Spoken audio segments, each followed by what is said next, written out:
আয়ারল্যান্ডের কাছে 2-0 ব্যবধানে টি-20 সিরিজ হারার পর ভারতীয় ক্রিকেটে নতুন করে শুরু হচ্ছে সমালোচনা। ব্যাটিং ব্যর্থতা, দল নির্বাচন, ম্যাচের পরিকল্পনা সবকিছু নিয়েই প্রশ্ন উঠছে। এবার সামনে ইংল্যান্ডের মতো শক্তিশালী প্রতিপক্ষ, আর তাই স্বাভাবিকভাবেই প্রশ্ন উঠছে, যদি প্রথম ম্যাচেও ভারত হেরে যায় তাহলে সবচেয়ে বেশি চাপ কার উপর পড়বে। প্রথমেই আসা যাক অধিনায়ক শ্রেয়াস আইয়ারের কথায়। নতুন অধিনায়ক হিসেবে এই সিরিজ তার জন্য বড় পরীক্ষা। আয়ারল্যান্ডের বিপক্ষে ভারত প্রত্যাশা মতো খেলতে পারেনি।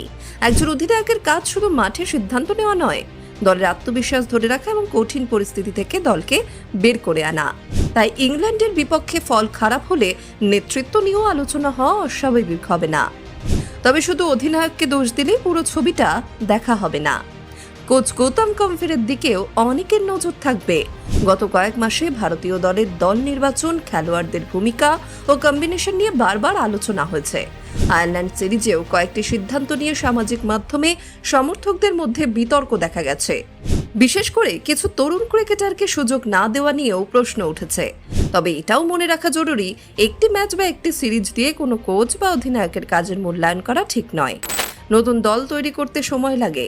অনেক সময় টিম ম্যানেজমেন্ট ভবিষ্যতের কথা ভেবেও কিছু কঠিন সিদ্ধান্ত নেয়, যার ফল সঙ্গে সঙ্গে দেখা যায় না। এবার চ্যালেঞ্জটা আরো কঠিন। ইংল্যান্ড নিজেদের মাঠে সবসময় শক্তিশালী দল।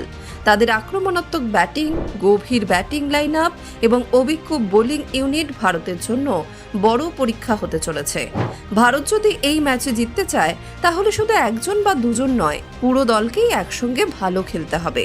তাই ইংল্যান্ডের বিরুদ্ধে প্রথম ম্যাচ শুধু একটি ম্যাচ নয়, এটি ভারতীয় দলের আত্মবিশ্বাস ফিরে পাওয়ার সুযোগ। একই সঙ্গে এটি অধিনায়ক শ্রেয়াস আইয়ার এবং কোচ গৌতম গম্ভীরের জন্য গুরুত্বপূর্ণ পরীক্ষা।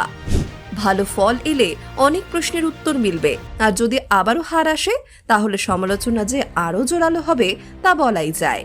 এখন দেখার বিষয়, ভারত কি সমালোচনার জবাব মাঠের পারফরমেন্স দিয়ে দিতে পারে, নাকি চাপ আরও বাড়তে চলেছে? আপনার কি মনে হয়, ভারত যদি প্রথম ম্যাচে হেরে যায় তাহলে সবচেয়ে বেশি চাপ কার উপর পড়বে? অধিনায়ক শ্রেয়াস আইয়ার, কোচ গৌতম গম্ভীর, নাকি পুরো দলের ওপর? কমেন্টে অবশ্যই জানান।